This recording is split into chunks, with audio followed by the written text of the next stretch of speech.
நேற்றுப்பா ராகுல்டிக்கு பைக்கில் போகும்போது ஆக்சிடென்ட் ஆகி இறந்துட்டான்னு எங்கள் பையன் சொன்னோடனே என் மனசே கேட்கல. 7 வயசு 28 வயசுலேயே மகன் இறந்துட்டான்னு ரொம்ப எனக்கு துக்கமாக இருக்குது. நம்ம ஒரு நிமிஷத்தில் அவன் போயிட்டான். ஆனால் அவன் குடும்பத்தை நினச்சி பார்த்துருந்தா அவன் பொறுமையாக ஓட்டியிருந்தானே அந்த விபத்து நடந்திருக்காது. எல்லாரும் ஒரு வண்டி போகுதுன்னா அந்த வண்டி முந்தி போகாதீங்க. அதுதான் அதிகம் விபத்து நடக்குது. பைக் ஓட்டுறவங்கலாம் ஹெல்மெட்டு போட்டு வண்டி ஓட்டுங்கப்பா. கார் ஓட்டுறவங்கலாம் சீட் பெல்ட் போட்டு வண்டி ஓட்டுப்பா. அப்புறமா அதுக்கு மீறி வரதை நம்ம ஆண்டவர் மேலே தான் போடணும். வணக்கம். நம்ம ராகுல்டிக்கு நேற்று இறந்தார்ல, அது அம்மாவுக்கு பார்த்தோன்னு ரொம்ப கஷ்டப்பட்டுட்டாங்க, ரொம்ப அழுந்துட்டாங்க. பேசணும் தம்பி. நேற்றுப்பா ராகுல்டிக்கு பைக்கில் போகும்போது ஆக்சிடென்ட் ஆகி இறந்துட்டான்னு எங்கள் பையன் சொன்னோடனே என் மனசே கேட்கல.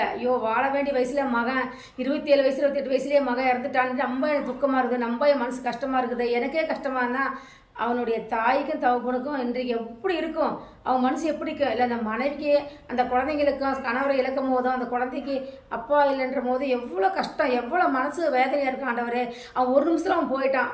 ஆனால் அவன் குடும்பத்தை நினச்சி பார்த்துருந்தா அவன் பொறுமையாக ஓட்டியிருந்தானே அந்த விபத்து நடந்திருக்காது. ஆனால் இருக்கிற வாலிபர் பசங்களாவது அவனை ராகுல் பார்த்து நீங்கள் திருந்துங்க சாமி. பாவம், நீங்கள் எல்லாரும் பைக்கில் போகும்போது ஆண்டவரே நீ தான் தோணன்னு சொல்லி ஓரமே வாங்க, பொறுமையாக வாங்க. அப்புறமா ஆண்டவரை விட்ட வழி.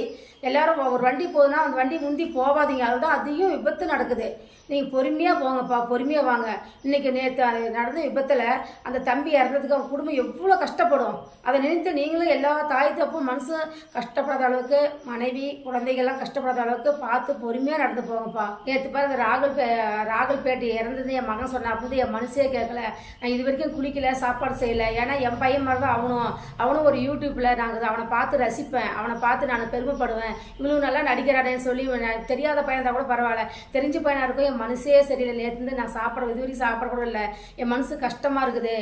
இதுக்கு முன்னே அப்படி தான் 3 வருஷத்துக்கு முன்னே அப்படி தான் ஒரு உதயான்ற பையனும் தெரிஞ்ச பையன் அவனும் இறந்துட்டான். அவனுக்கு இதே மாதிரி தான் நான் ஃபீல் பண்ணேன். அதனால தான் நான் இப்போ உங்களுக்கு பேட்டி கொடுக்குறேன். இதை பார்த்து எல்லாம் திருந்துங்கப்பா. பைக் ஓட்டுறவங்கலாம் ஹெல்மெட்டு போட்டு வண்டி ஓட்டுங்கப்பா. கார் ஓட்டுறவங்கலாம் சீட் பெல்ட் போட்டு வண்டி ஓட்டுங்கப்பா. அப்புறமா அதுக்கு மீறி வரதை நம்ம ஆண்டவர் மேலே தான் போடணும்.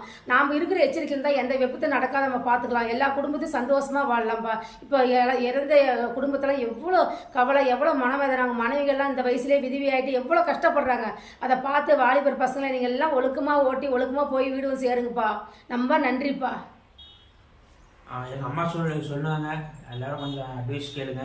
அதே மாதிரி என் வாகனத்தில் போகிறவங்க பார்த்து பொறுமையாக ஓட்டுங்க. முடிஞ்ச வரை ஹெல்மெட் போடுங்க. கவர்மெண்ட்டில் சட்டமே போட்டிருக்காங்க. எத்தனை டைம் நீங்கள் பையனுக்காக பையன் போடுறாங்களே, போலீஸ் நிற்கிறாங்களே அப்படிங்கிறதுக்காக நீங்கள் ஹெல்மெட்டு போட்டு பாதியில் நிறைய பேர் கழட்டுறவங்க நான் நிறைய வீடியோவில் பார்த்துருக்கேன், நிறைய இதில் பார்த்துருக்கேன். நான் அட்வைஸ் பண்ண விரும்பலை, அவங்கவுங்க இஷ்டம். நம்ம கவர்மெண்ட்டில் ஹெல்மெட் எதுக்காக, நீ 100ல் போய் நீ கீழே விழுந்தா கூட ஹெல்மெட்டுங்கிறது நீ அணிஞ்சிருந்தனா தலையில் அடிபடாமல் இருந்து கையோ காலோ சிம்பிளாக அடிபட்டா கூட நீ தப்பிச்சுக்கலாம். அதுக்கப்புறம் உங்கள் விதி. ஹெல்மெட் போடுங்க சாமி. ஹெல்மெட் போடாமல் தயவுசெய்து வண்டி ஓட்டாதீங்க. ஹெல்மெட் போட்டாக்கா சொன்ன மாதிரி மணி சொன்ன மாதிரி தலையில் அடிப்படாமல் வேற எங்கன்னா அடிபட்டா கூட நம்ம காசு செலவு பண்ணி காப்பாற்றிக்கலாம். தலையிலும் அடிபட்டால் மட்டும் தான் இறந்துடுறாங்க. 190 பேர் தலையில் அடிபட்டா இறந்துடுறாங்க. அதை பார்த்து நீங்களும் ஹெல்மெட் போட்டு பத்திரமா ஓரமாக போங்க, பொறுமையாக போங்க. 10 நிமிஷங்கிறது 20 நிமிஷம் கூட சேரலாம், தப்பே இல்லைப்பா. நம்ம ஸ்பீடாக போய் நம்ம என்ன சாதிக்க போகிறோம், நம்ம உயிரை தான் இழக்க போகிறோம், வேற எதையும் சாதிக்க போகிறதில்ல. அதை நினைத்து வண்டி ஓட்டுங்கப்பா.